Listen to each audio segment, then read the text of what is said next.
अस्सलाम वालेकुम वरहमतुल्लाहि वबरकातुहू। अब्दुल करीम आज़ाद मुखातिब हूँ। आज हमारा मौजू है ख़ारिश, खुश्क, तर, दाद, चंबल, फंसी, फोड़े, इस तरह के जितने भी जल्दी अमराज हैं जो कि ज़ाहरी जल्द पर हों या दाने निकलते हों जिनमें पीप या खून, इस तरह के मसाइल हों जो कि ज़ाहरी जल्द के ऊपर हों, उनके लिए जो दवाई बनाई जाती है या जिस तरह मरहम बनाया जाता है, आज यही हमारा मौजू है।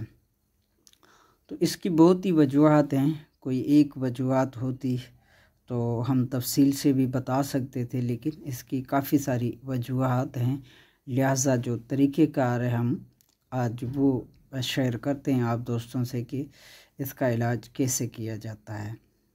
आम तौर पे ज़ाहरी जल्द के ऊपर ज़ख़म हो, चाहे ख़ारिश हो, खुश्क ख़ारिश हो या तर ख़ारिश हो या दाने निकलते हों, चाहे वो पानी वाले दाने हों या खून वाले हों या पीप वाले हों, तो इन सब के लिए मुफीद है।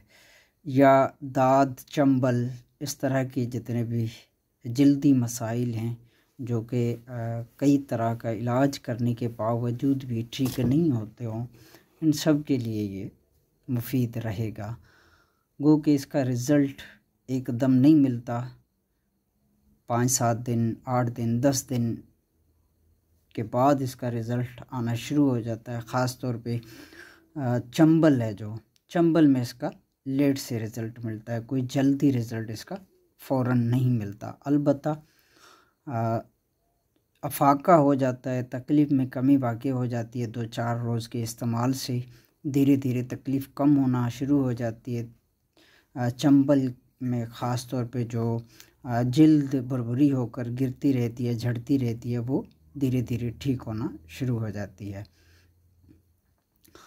तो करना कुछ इस तरह है कि 1 पाव अजवाइन देसी लेना है। ये अजवाइन देसी 1 पाव ले लेना है। अजवाइन देसी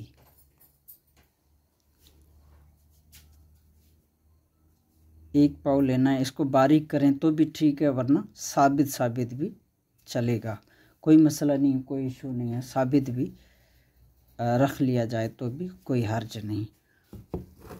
याद रहे कि 1 पाव अजवाइन देसी लेना है। 250 ग्राम, कम से कम 250 ग्राम अजवाइन देसी लेना है। ये है नीला थूथा, यानी कि इसको तूतिया भी कहते हैं, नीला थोथा भी कहते हैं। तो ये नीला थोथा लेना है आपने।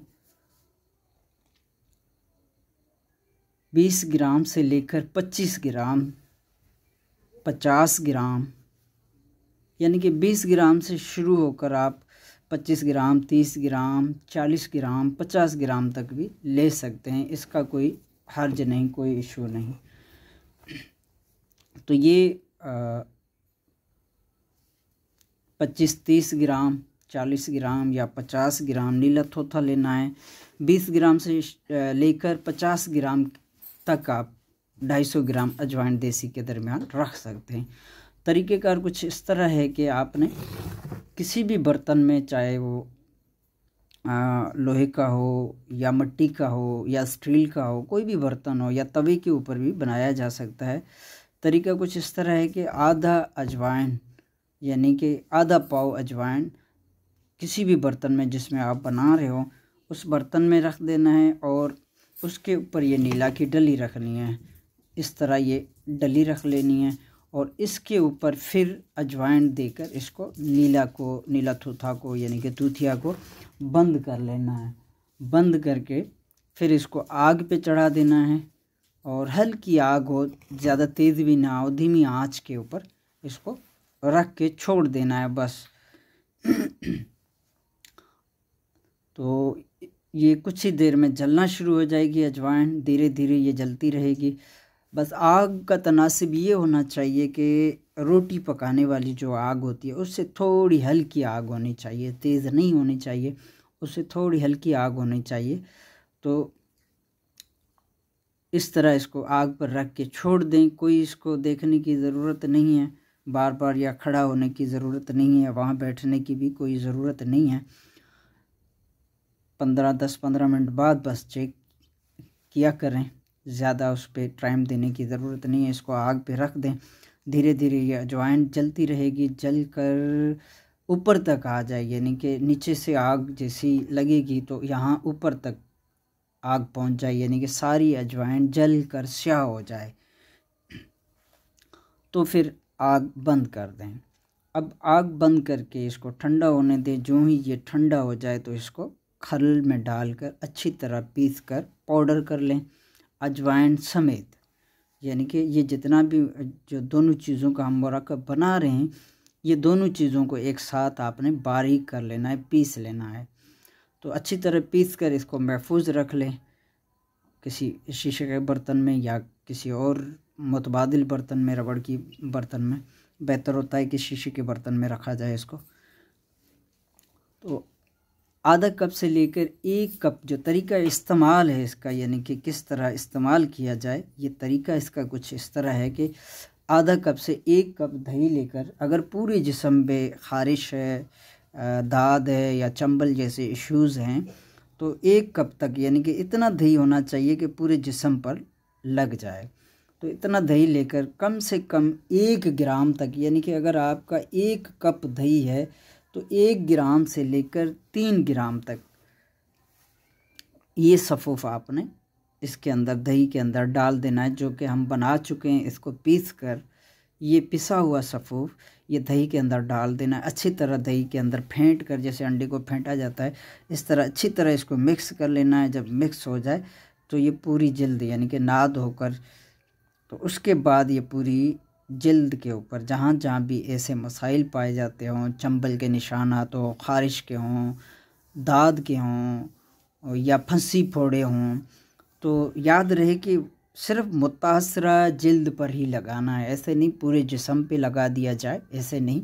जहाँ कहीं भी इस तरह के मसाइल हैं, जल्द ख़राब है, दाने हैं, फंसी फोड़े हैं या दाद है, चंबल है या ख़ारिश है, कोई भी ऐसा इश्यूज़ जो कि सिर्फ मुतासरा जल्द पर हो, जहाँ जिस जगह पे हो, इतना ही दही बनाएं उसमें से हस्बे ज़रूरत।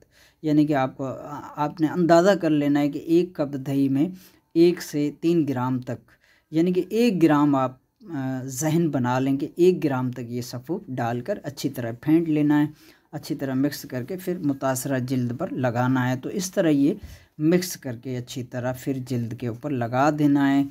तो छोड़ देना है कुछ देर में, ये ख़ुद ब खुद दही है ये खुश्क होना शुरू हो जाएगा। तो जब खुश्क हो जाए, घंटा डेढ़ 2 घंटे गुज़र जाएं, तो उसके बाद आप गर्म पानी से धो भी सकते हैं। और यहाँ पे गौरतलब बात जो कि पॉइंट वाली है, नुक्ते वाली है, यानी कि समझने की बात है जो कि हर कोई नहीं बता पाता। अगर चेहरे के ऊपर कहीं ऐसे इश्यूज़ हैं, ख़ारिश है, फंसी फोड़े हैं या दाने हैं चेहरे के ऊपर, या आँखों के इर्द गिर्द कोई ऐसे निशानात हैं जिनमें पीप या पानी या खून वगैरह के दाने बने हुए हैं, या चंबल दाद के निशानात आँखों के इर्द गिर्द हों या होठों के इर्द गिर्द हों, तो वहाँ पर आपने ये ख्याल ज़रूर रखना है कि ना तो ये मुंह में जाए और ना ही आँखों में जाए। ख़तरा तो कोई नहीं है क्योंकि नीला बतौर सुरमा भी बनाया जाता है, ख़तरा नहीं है। अलबत्ता एहतियात ज़रूरी है, एहतियात नुकसान से बचा सकती है।